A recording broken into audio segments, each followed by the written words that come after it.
gagal saat intermittent fasting dan beratmu nggak turun-turun. Kira-kira kenapa ya? Nah, saat ini salah satu metode diet yang sangat populer adalah intermittent fasting, di mana biasanya kita akan memilih jeda, kita boleh makan pada jam-jam tertentu.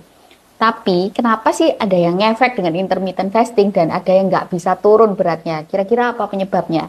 Yang pertama bisa jadi karena pada saat intermittent fasting kita pola jeda ini kita tuh nggak menghitung kalori yang masuk. Sehingga karena kita tidak menghitung kalori yang masuk akhirnya kita makan secara berlebihan.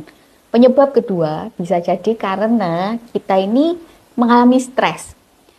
Pada saat kita melakukan intermittent fasting itu sebetulnya tubuh kita semakin bertambah stresor dari luar. Siapa yang nggak stres kalau kita dijeda makannya?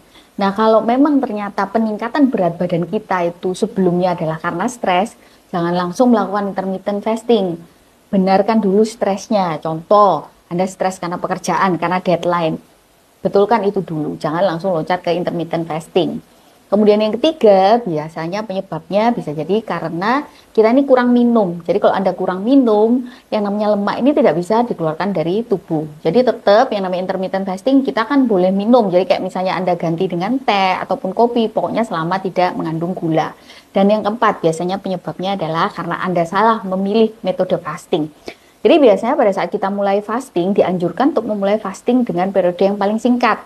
Jadi jangan langsung, saya mau fasting 16 jam. Nah, kenapa? Karena kalau kita langsung loncat metode fasting, tubuh tidak akan terbiasa. Akhirnya terjadi craving, sehingga pada saat kita waktunya break makan, yang kita makan tuh semakin banyak.